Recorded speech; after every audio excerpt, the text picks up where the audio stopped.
안녕하세요. 올해로 결혼 21년 차를 맞는 40대 후반의 여자입니다. 너무나도 갑작스럽게 시어머니를 모시고 살게 될 뻔한 이야기를 하려고 이렇게 찾아왔어요. 결혼 전에는 그래도 나름 알아주는 회사를 다니고 있었어요. 경력을 유지하고 싶었다 보니 결혼 후 첫째 태어났을 때는 친정어머니와 시어머니께 아이를 맡기고 계속 출근을 했죠. 그런데 곧바로 둘째가 생기면서 하는 수 없이 예정일까지만 출근을 하다가 결국 직장을 그만두게 되었습니다. 두 분께 아이 둘을 동시에 맡기자니 그게 조금 그렇더라고요. 게다가 당시 저희 집이 친정이나 시댁에서도 거리가 꽤나 먼 편이었거든요. 출근길에 아이를 맡기고 가는 것도 여의치 않은 상황이었고요. 두 분이 대중교통 타고 저희 집까지 오셨는데 그것만으로도 체력적으로 버거워하셨는데 애가 둘이 돼버렸으니 더 이상 부탁을 드리기 뭐한 상황이었어요. 결국 제가 직장을 그만두고 육아에 집중하기로 했죠. 아이들이 커가는 모습을 보는 건 행복했지만 여지껏 쌓아놓은 경력을 포기한 건 많이 아쉬웠어요. 그러다 아이들 둘 다 중학교 들어가면서 애들 학원 다니고 그렇게 되니 시간적인 여유가 많이 생기더라고요. 그래서 그때부터 다시 일을 시작해야겠다 결심을 했습니다.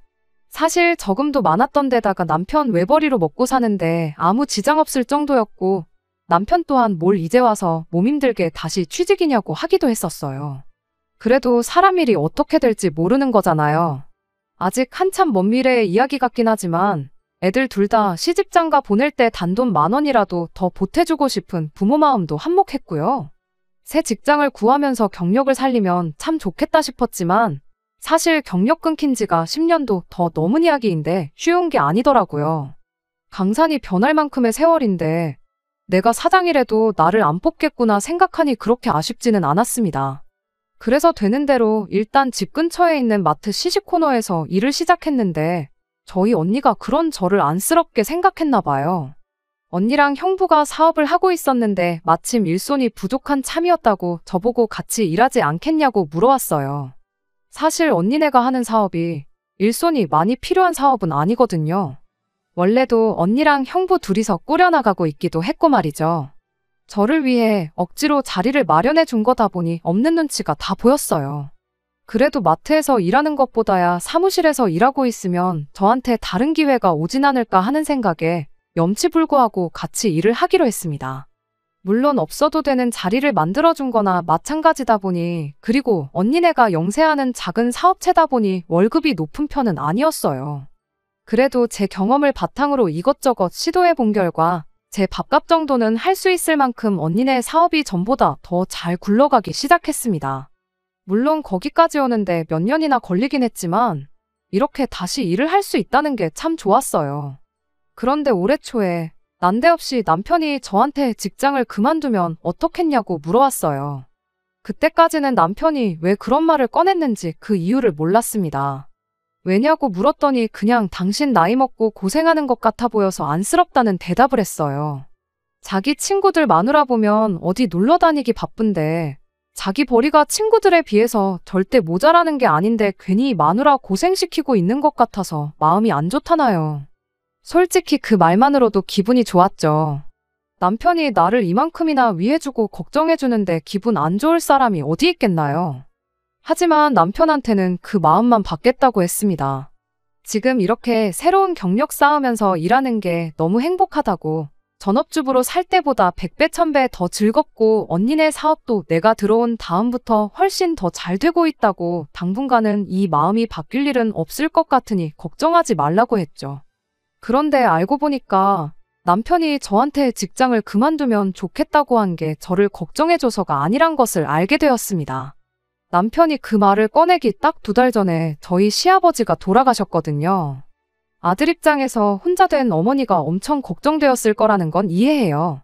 또 그때쯤 뉴스에서 고령화 사회 이야기하면서 노인 고독사에 대한 이야기도 몇 번 나오기도 했고 남편이 그 방송을 보면서 더더욱 심란해하는 걸 직접 봤기도 하고요.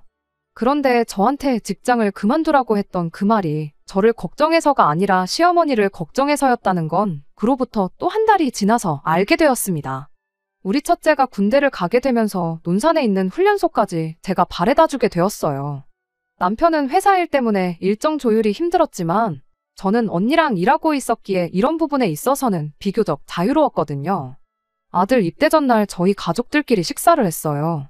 그러다 남편이 논산이면 근처에 대전이 있지 않냐고 조금 돌아가더라도 대전 유명한 빵집 들려서 빵 좀 사와봐라 그러더라고요.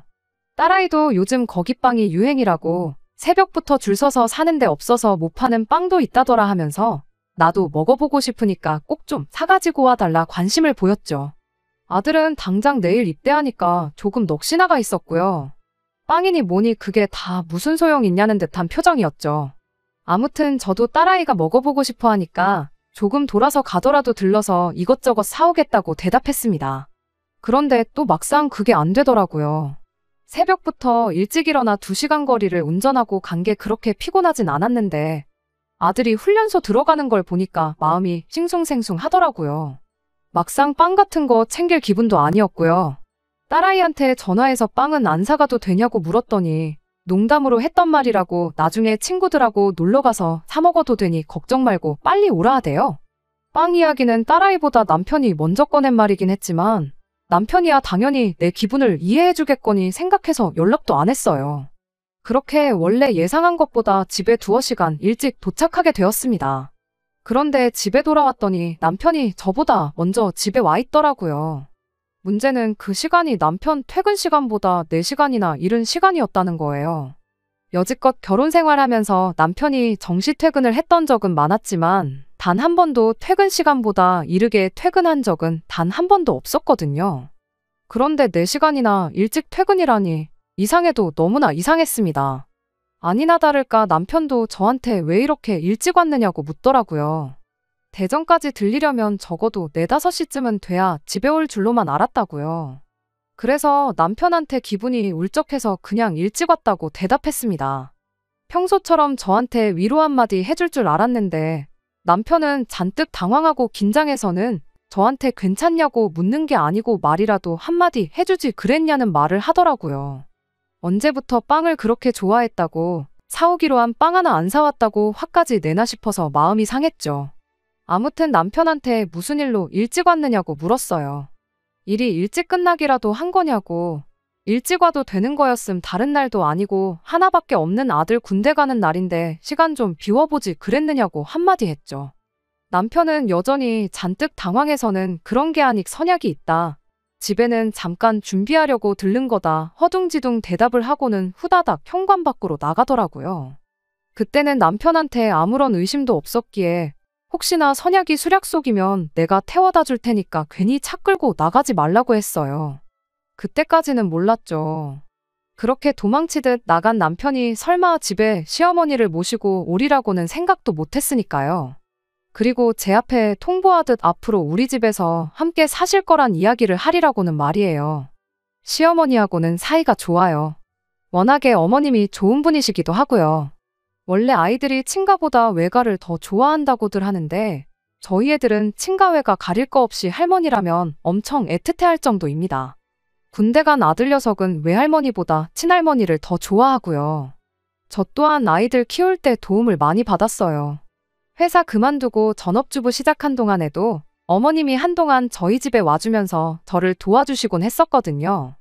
아버님이 돌아가시고 나서 언젠가 저도 어렴풋이 시어머니를 모시고 살면 어떤가 하는 생각을 가졌던 적이 있을 정도로 저 또한 어머님께 마음의 빚 같은 게 있는 상황입니다. 그런데 문제는 남편이었어요. 어머님을 모시고 온 것도 같이 사는 것도 다 좋은데 가족들한테 상의 한마디 없이 모시고 왔다는 게 문제였지요. 심지어 전날에 아들 군대 간다고 모처럼 내 가족이 다 모여서 한참 대화도 나누고 그랬잖아요. 그런데 어떻게 그거에 관련된 말 한마디 없이 어떻게 하루아침에 시어머니를 집에 모시고 올 수 있는지 그리고 오늘부터 함께 살게 되었다고 통보를 할 수 있는지 싶었습니다. 아니나 다를까 아르바이트 마치고 집에 와 있던 딸이 이게 다 무슨 상황이냐고 묻더라고요. 남편은 네 오빠 군대 가면서 집에 방이 하나 비게 되지 않았느냐고 할머니가 그 방 쓰시면서 당분간 한 집에 지내면 좋을 것 같아 그랬다고 하더군요. 그때 어머님도 상황이 어떻게 돌아가고 있는 건지 어느 정도 눈치를 채셨나 봐요. 하기사 이미 이야기가 다 되었다고 해서 아들 손에 이끌려 따라왔는데 정작 다른 가족들의 반응을 보아하니 이게 무슨 소리인가 하고 있으니 일이 어떻게 돌아가고 있는 건지 눈치를 못 채는 게 이상한 상황이었죠. 그 와중에 시어머니가 저한테 물으셨어요. 나 들어와서 산다고 직장 그만두기로 했다던데 그건 사실이느냐고요. 제가 그게 무슨 말씀이시냐고 대답도 하기 전에 남편이 먼저 오만상을 쓰고는 선수를 치더군요. 말은 먼저 저에게 일을 그만두면 어떻겠냐고 물어봤을 그때와 같은 말이었지만 이런 상황에 들으니 그 뜻이 얼마나 다르던지 싶었습니다. 제가 걱정된다며 했던 거기 나가봐야 돈 얼마나 번다고 그러고 있느냐던 그 말은 사실 그냥 이참에 직장 그만두고 집에서 어머님이나 모시라는 소리였던 거예요. 친구 마누라들 놀러 다니는 이야기는 또 왜 꺼냈나 싶더라고요. 친구 마누라들도 시어머니 모시고 살면서 펑펑 놀러 나가고 있는 건지 다 물어보고 싶더라고요. 하지만 다행스럽게도 제가 입을 열어야 할 일은 없었습니다. 시어머니가 대번에 남편을 다그치셨거든요. 다 같이 살기를 원한다고 해서 따라왔더니 이건 완전히 말이 다르지 않냐고요. 알고 보니 애초에 어머님도 저희랑 같이 살 생각이 크게 없으셨답니다. 며느리 수발받고 살 생각은 더더욱이요. 남편이 어머님께 전하길 큰애 군대 가 있는 동안 저도 그렇고 딸아이도 그렇고 저도 직장까지 그만둬가면서 어머님과 같이 지내고 싶어 한다고 그러니 그때까지만이라도 같이 살아달라고 애걸복걸해서 모셔온 거라더라고요. 그런데 막상 집에 와서 보니 저도 그렇고 딸아이도 그렇고 난생 처음 듣는 이야기다 하는 반응을 보니 남편이 당신한테 거짓말을 하고 억지로 모셔왔다는 걸 알게 되신 거예요. 어머님이 딱 잘라 말했어요. 상황 보아하니 가족들끼리 사전에 합의된 것 같지가 않은데 당신 생각이 맞냐고요. 그제서야 남편이 자백을 하더라고요. 혼자 되신 어머니를 어떻게 가만 두고 보겠냐고요. 여전히 저희랑은 그 어떤 말 한마디 하지 않고 어차피 이렇게 된 거 잘 지내보자는 이야기를 꺼내더라고요. 어머님이 싫다고 내가 무슨 부귀영화를 누리겠다고 무슨 낯짝으로 며느리 멀쩡히 잘 다니고 있는 회사 그만두게 만들어서 수발을 받고 살겠냐고 하시더니 애초에 같이 살 생각일랑 없었으니 돌아가겠다고 다시 집에 데려다 달라고 하셨어요. 상황이 참 웃기게 돌아가고 있었죠. 어머님도 같이 살고 싶은 생각 없고 저희도 딱히 없는데 남편만 혼자 나서서 시어머니를 모시고 싶다고 하고 있는 상황이었으니 말이죠. 그 와중에 남편은 분위기 파악도 못하고 어머님께 그러더군요. 자기가 봐왔던 TV 프로에서 나온 노인 문제에 대해서 웃기 시작하더니 나중 가서는 고독사 이야기까지 꺼내더라고요.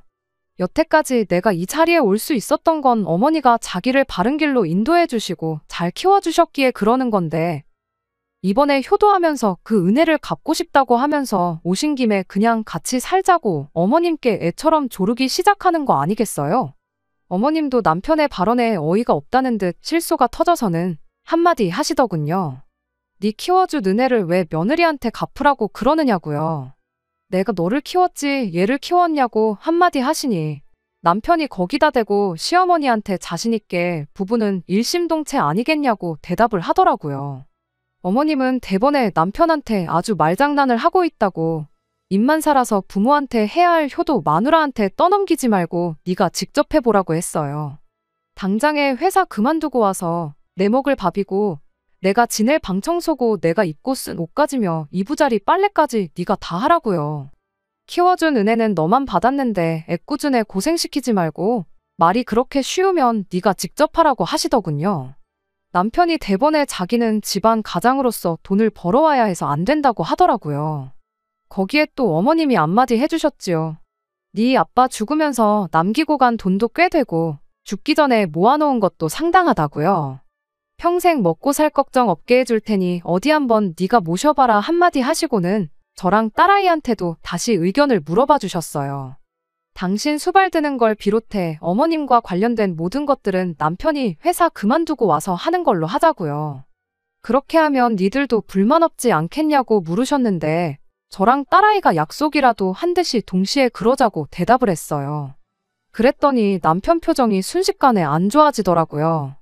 어머님이 순간 그걸 캐치해서는 왜 그러냐고 하기 싫으냐고 했더니 남편이 우물쭈물하면서 대답하길 내가 뭐 밥을 할 줄 아는 것도 아니고 집안일을 더 잘하는 사람이 있는데 굳이 내가 해야 하느냐 이러고 있더라고요. 어머님은 또 남편한테 한마디 해주셨어요. 니도 어려워서 못하는 걸 왜 남한테 시키느냐고요. 네가 진짜 이 애미가 걱정돼서 모시고 살고 싶걸랑 직접 모실 자신 있을 때 와서 같이 살자고 하라 하셨어요. 오늘은 이미 시간이 늦었으니 하루는 자고 가겠는데 내일 날 박는 대로 집에 돌아가겠다 하셨고요. 그날은 같이 외식을 했는데 남편 말 한마디 못하고 있는 꼴을 보니까 어머님 덕분에 속이 다 후련하더라고요. 아침 박자마자 어머님 댁까지 제가 모셔다 드렸어요. 어차피 직장까지 방향이 비슷해서 어려울 게 없었습니다. 어머님이 저한테 대뜸 사과부터 하시더라고요. 자식 교육 똑바로 못 시켜서 미안하다고요. 어머님께 그게 무슨 사과까지 하실 일이라고 그러시냐고 손사래를 쳤지요. 오히려 제가 먼저 모시고 살자고 말을 꺼내지 못해서 죄송하다 했어요. 어머님은 같이 살면 불편해서 내가 네 명에 못 산다고 천수 누리고 살고 싶으니 합가하자는 말 일랑 절대 꺼내지 말아달라고 또 한마디 하셨네요. 그리고 아무리 남편한테 그렇게 호되게 하시긴 했어도 아들 걱정이 되긴 하셨나 봐요. 저런 놈이라도 너무 미워하지 말고 밥도 잘 챙겨주고 하라고요. 그 나이에 이혼당하면 지만 손해인 걸 아직도 모르는지 싶다고. 그리고 이제야 남편 뒷바라지 해주는 거 끝이 났는데 아들 뒷바라지 해주면서 살고 싶은 생각일랑 전혀 없으니 혹시나 이걸 이유로 이혼해서 내 품에 아들 돌려주는 일이 없었으면 좋겠다고 이야기하시대요. 어머님 모셔다 드리러 가는 길에 둘이서 얼마나 깔깔거리며 웃었는지 몰라요. 아무튼 이렇게 난데없이 팔자에도 없던 시집살이를 할 뻔했다가 하루 만에 없던 일이 되고야 말았네요. 남편도 그 후로는 어머님 모시고 살자는 이야기는 쏙 들어갔고요. 남편이 가족들과 상의 한마디 없이 그리고 저보고 회사 그만두고 어머님 모시라고 하는 게 반감이 생겼기에 그랬던 거지. 생각해보니 어머님이 걱정되기는 저도 똑같은 마음이었어요. 그래서 다른 건 몰라도 조금 가까이 사시면 훨씬 더 같이 시간을 보낼 수 있지 않겠나 하는 생각이 들더라고요. 그래서 얼마 전에 어머님 모시고 저희 집 근처에 있는 빈집들 보러 다니고 왔어요. 어머님도 아버님 돌아가시고 나서 혼자 살기엔 집이 쓸데없이 큰 것 같아 이사하고 싶으셨다며 참 좋아하셨지요. 작은 집으로 이사하는 만큼 집 한 돈 차익이 많이 생길 텐데 그 돈으로 며느리랑 맛있는 거나 사 먹으러 다녀야겠다고 하시는데 그냥 말만으로도 감사하네요. 여기에 사연 보내시는 분들 중 합가하자는 시어머니 때문에 고생들 하시는 분들이 꽤나 계시던데 저는 합가 생각 없는 시어머니 억지로 합가시키려던 남편 때문에 고생했던 게 돌이켜보니 재미있는 추억이라서 이렇게 사연 보내봤어요. 앞으로도 저희 가족들 이렇게 사이좋게 잘 지냈으면 참 좋겠습니다. 두 번째 사연 시작합니다. 안녕하세요. 결혼한 지 햇수로는 2년 차고 이제 1년 반 지나가는 20대 후반 여성입니다. 작년에 시댁에서 김장날 있었던 이야기를 해보려고 이렇게 제 사연을 적어보내게 되었습니다. 10월에 날씨가 이렇게 따뜻했던 적이 있나 싶어요. 이래가지고 김장이나 할 수 있겠나 싶었죠. 저희 시댁 전통이 11월 오면 무조건 김장을 하는 거였거든요. 그런데 너무 날이 따뜻하면 김치가 빨리 익어서 맛이 없다잖아요. 그래서 얼마 전에 시댁에 전화드렸어요. 날씨가 이래서 11월에 김장이나 하겠냐고요. 그랬더니 시어머니가 그러시더라고요. 올해부터는 김장 안 하기로 했다고요. 왜 갑자기 그러시냐 했더니 저 때문이라고 하시는데 작년 일 기억 안 나냐고 하면서 이런저런 이야기를 해주시는데 이걸 사연으로 적어보면 재미있을 것 같아서 한번 보내보게 되었어요. 다른 건 몰라도 남편이 김치에 대해서만큼은 엄청 깐깐한 편이었어요. 연애할 때부터 어디 식당에만 가면 가장 먼저 하는 게 김치 맛부터 보는 거였습니다. 암만 인터넷에 맛집이라고 소문난 그런 곳을 가더라도 김치가 자기 마음에 안 들면 그 식당은 두 번 다시 가지 않을 만큼 김치에 까다로운 사람이었지요. 이따금씩 왜 저러나 싶을 만큼 김치에 대한 사랑이 남다른 남편이었는데 그 이유를 결혼하고 나서 알게 되었어요. 시댁 김치에 엄청난 자부심을 가지고 있었거든요.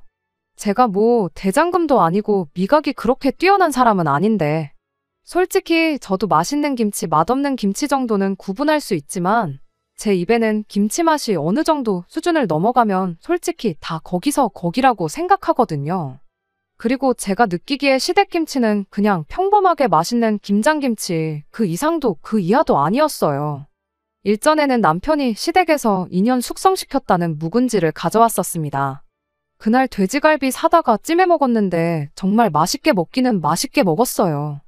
그런데 솔직히 제 입맛이 무뎌서 그런 걸 수도 있지만 밖에서 파는 거랑 그렇게 큰 차이는 안 나더라고요. 뭐 밖에서 파는 게 조미료를 때려 넣어서 그랬다느니 그러면 할 말 없지만 묵은지라고 해서 엄청 고기 맛이 더 좋아지는 것도 아니고 국물이 더 시원해지는 것도 아니었어요. 왜 그렇게 김장김치에 자부심을 가지고 목을 매는 건가 그런 생각을 했는데 세상에 맙소사 알고 보니 시댁 김치가 고조할머니 때부터 대대손손 전해져 오는 120년 전통의 레시피가 있어서 그런답니다. 그 사실을 결혼하고 한참 지나고 김장철이 다 돼서야 알았어요. 전통 방식의 김장을 해야 한다며 저보고 회사에 3박 4일 휴가까지 내라길래 세상에 이게 무슨 일인가 싶었습니다.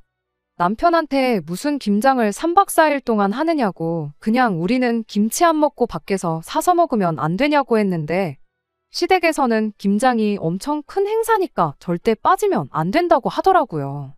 3박 4일 김장하는 집이라고 결혼 전에 말을 했어도 그것 때문에 파혼을 하거나 하지는 않았을 텐데 얼마나 힘들길래 그걸 결혼 전부터 숨겼고 왜 이 사실을 결혼하고 나서도 한참이 지나서야 말해주는지 싶었습니다. 김장하는데 대체 뭐 때문에 3박 4일을 하는가 싶었는데 배추 절이는 것부터가 시작이었어요. 당연히 편하게 절여져 있는 배추 사다가 할 줄 알았는데 거기서부터도 120년 전통의 비법이 시작되는 거였습니다. 온 집안 식구들이 나눠 먹을 거라서 배추만 해도 400포기나 되었어요. 난생 처음 보는 김치공장급 스케일에 넋이 나가더라고요. 그런데 보자 하니까 아주 어이가 없었습니다. 저희 말고도 다른 시댁 식구들 전부 다 시댁에 와 있거든요. 시고모님들은 출가 외인이라고 김장날 안 오는가 싶었고요. 그런데 일하는 사람들은 보니까 전부 여자들 뿐이었습니다. 배추밭에서 배추랑 무 뽑아오는 건 다 같이 하긴 했어요. 그런데 배추 절일 때 보니까 그건 저를 포함해서 시어머니, 시숙모님들만 죽어라고 그 힘든 일을 하고 있었어요. 남편은 물론이고 시숙님들 시아버지 또한 도와줄 생각일랑 안 하고 작년에 묻어놓은 김치 꺼내다가 한참 일하고 있는 저희들 옆에서 고기 구워 먹으며 술 먹고 노래하고 떠들고 아주 놀고 있더라고요. 도무지 이해가 안 돼서 이게 무슨 상황인 거냐고 물어봤어요. 왜 힘쓰는 일을 하는데 남자들은 놀고 여자들만 일하고 있냐고요. 그랬더니 어머님이 말하기를 이게 집안 전통이랍니다. 이 집구석 김장 레시피는 대대로 며느리들이 물려받아 왔다고 다음에는 제가 물려받게 되는 거니 처음이라고 해서 대충 할 생각 말고 똑바로 보고 배우라 하시대요. 아니 그런데 도무지 이해가 가지를 않더라고요. 레시피를 며느리들이 이어받는 거야 그렇다 쳐도 배추 절이는데 레시피가 뭐가 필요해요. 김치속이라면 또 모를까. 밑동 갈라놓은 배추에 소금 뿌려서 소금물에 담궈 놓으면 끝나는 거 아니겠어요? 밑동 갈라놓는 게 정교한 칼질을 요구하는 작업도 아니고 배추 400포기면 또 얼마나 무거운데 그것부터 집안 남자 식구들은 아무것도 안 하고 있는 게 어이가 없었죠. 그래서 배추 절이면서 가까이 있던 시어머니한테 한마디 했어요. 고조할머니가 좀 치사한 분이셨던 것 같다고요. 아들 자식들 김장날 고생하는 꼴이 보기 싫어서 4대에 걸쳐 내려오게 만든 그 소중한 김장 비법을 며느리한테만 물려주신 거 아니겠냐고요. 그런데 그거 생각 잘못하신 거라고 사실 비법은 며느리가 아니라 자식들한테 물려주셨어야 했다고 했습니다. 어머님이 그게 무슨 소리냐고 하시길래 막말로 그렇지 않냐고. 시고모님들이야 출가 외인이니까 남 취급한다고 쳐도 며느리 또한 사실상 이혼하면 남이 되는 거 아니냐고. 당연히 비법은 아들한테 물려줬어야지. 왜 그걸 며느리한테 물려주기로 정한 건지 이해가 가질 않는다 했습니다. 막말로 이 집안의 며느리는 저 하나밖에 없지 않냐고요. 말인즉슨 유일무이한 며느리인 제가 이 비법을 물려받는 건 안 봐도 비디오인데 이 김장 비법을 물려받는다고 한들 그게 뭐 엄청난 벼슬인가 싶고 그리고 저 혼자서 400포기 담을 생각하니까 벌써부터 머리가 아프다고요. 김장 비법만 전수받아서 이혼해버리면 120년 동안 내려온 전통의 비법이 유실되는 건 한순간이 아니겠냐고 했죠. 시어머니 앞에서 이혼 이야기를 꺼내는 게 좀 되바라진 모습 같긴 했지만 말이 그렇다는 거지 당장 이혼을 한다는 이야기는 아니었으니 어머님도 딱히 뭐라고는 안 하셨어요. 그런데 제 이야기 들어보니까 시어머니는 물론이고 시숙모님들도 그렇구나 싶으셨나 보더라고요. 어머님 때야 이혼이 큰 흠이 되니까 생각을 못 하셨을 수도 있겠지만 저희는 아니잖아요.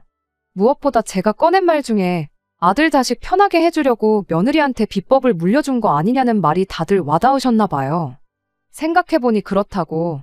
당신들이야 그동안 또 당신들 윗세대 시어머니랑 시숙모들이 하는 거 봐왔고 여태 해왔다 보니 이게 당연한 거구나 싶으셨다고요.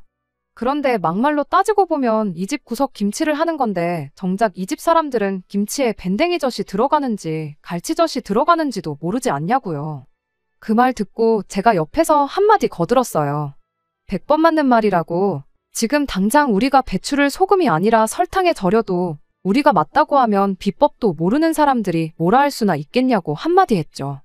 그때부터 다들 스물스물 내가 이걸 여태 왜 해왔지 하는 분위기로 바뀌기 시작했어요.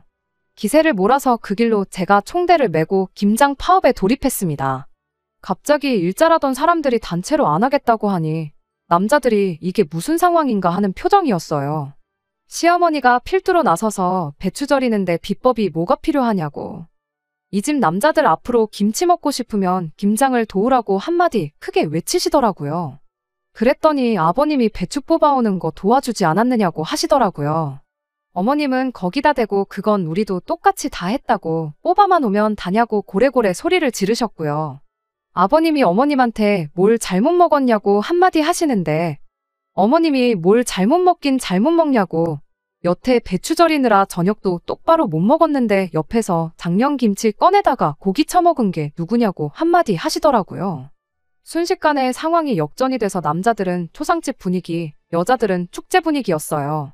저희도 아버님들이 했던 것처럼 똑같이 옆에서 묵은 김치 꺼내다가 고기 구워 먹고 저희들끼리도 한 잔씩 하고 왁자지껄 떠들고 놀기 시작했죠. 그래도 남편이라고 다들 걱정은 되었는지 잘하고 있는지 한 번씩 가서 봐주고 도와주고 노하우도 알려주시고 그러더라고요. 나중엔 답답했는지 어느샌가 온 가족이 달라붙어서 하고 있었어요. 그리고 다음날 아침에는 아예 업무 분담을 해서 속전속결로 끝내기로 했어요. 한 팀은 김치 육수 내고 한 팀은 양념 재료 준비하고 남자들은 절여놓은 배추를 말리고 다 같이 하니까 금방 끝난다고 엄청 좋아하더라고요. 다음 날이 돼서는 김치속 만들어서 버무리는 작업에 들어갔어요. 이 또한 이내전술로 달라붙으면 금방 끝날 일인 게 눈에 보였지만 이번엔 어머님, 시숙모님들한테 도와주지 말고 남자들만 한번 해보게 하자고 했어요. 얼마나 번거롭고 힘든 일인지 알아야겠냐고요. 남자들은 그런 게 어딨냐며 볼멘소리를 했지만 120년 전통의 비법을 지키고 싶으면 니들부터 배우라는 소리에 꼼짝도 못하고 김치속을 버무리기 시작했죠. 그동안 저는 어머님하고 시숙모님 모시고 읍내에 있는 농협에 가서 돼지고기를 잔뜩 사가지고 왔습니다. 김장 당일날에 또 갓 삶은 수육이 빠질 수가 없잖아요. 일단 평소에 아버님들이 하던 대로 김장하는 거 안 도와주고 옆에서 고기를 삶기 시작했어요. 고기가 다 삶아지고 나서 준비해온 막걸리랑 이것저것 해서 새참을 준비해줬죠. 일하고 먹으니까 더 맛있다며 분위기도 참 좋았어요. 새참 끝나고 나서는 저희도 발벗고 나서서 김치속 버무리는 걸 도왔습니다. 이내전술로 다 같이 달라붙으니 예상한 대로 400포기도 금방이더라고요. 분위기도 전에 없이 좋았는데 저녁이 되니까 어이없는 상황이 발생했어요. 시고모님들이 하나둘씩 와서 김장김치를 내놓으라고 하고 있었으니까요. 하기야 400포기라니 많아도 너무 많다 싶었습니다. 고조할머니가 알고 보니 아들 사랑이 대단한 게 아니고 자식 사랑이 대단하신 분이셨던 거예요. 그렇게 매해 며느리들 부려먹어서 김장시키고 힘들게 담근 김치를 자기 딸들한테 나눠주는 시스템까지 만드셨더라고요. 매해 공짜로 가져가셨지만 올해부터는 안 된다고 김치가 드시고 싶으면 직접 와서 김장을 도우시던지 아니면 김치 10kg에 10만 원씩 내고 가져가시라고 했어요. 대번에 10kg에 10만 원씩 하는 김치가 세상에 어디 있냐고 원성이 자자하더라고요. 그럼 사드시면 되겠네요 하고 올해부터 김장김치는 없으니까 그렇게 아시라고 말했어요. 그렇게 시고모님들한테 받아낸 돈은 어머님하고 시숙모님들한테 똑같이 나눠서 드렸습니다. 고생한 거에 비하면 얼마 안 되는 돈이긴 하지만 이게 어디냐 했더니 다들 좋아하시더라고요. 아무튼 그렇게 제가 시집 오고 나서 첫 김장은 그렇게 끝이 났어요. 올해 김장을 안 하게 된 이유는 일단 날씨 때문에 배추 농사를 완전히 망했다는 게 가장 큰 이유였어요. 그리고 시고모님들도 올해도 김장김치 돈 주고 사가야 되면 자기들은 필요 없다고 그냥 마트표 김치 사서 먹겠다고 했다더라고요. 아버님들도 당장 그날에는 즐겁게 하시는 척 했지만 엄청 고생하셔서 그랬나 올해는 그렇게 고생하기 싫다고 하셨다더라고요.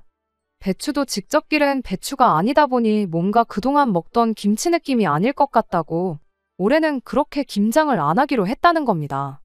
날씨도 날씨 나름이고요. 120년 동안 한 해도 빠짐없이 했던 김장인데 이렇게 쉽게 안 해도 되는 거였으면 왜 그렇게 며느리를 부려먹어서 꾸역꾸역 했는지 싶네요. 내년 되면 또 어떻게 나오실란지는 모르겠지만 내년에도 호락호락 해드릴 용의가 없네요. 시어머니도 내년에도 잘 부탁한다고 농담처럼 한마디 해주셨고요.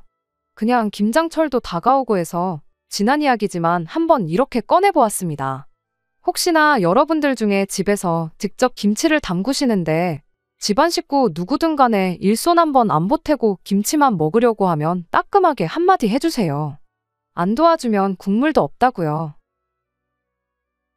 끝까지 들어주셔서 감사합니다. 오늘의 사연은 여기까지입니다. 구독과 좋아요, 알람 설정 부탁드리고 더 좋은 사연으로 다시 찾아뵙겠습니다. 감사합니다.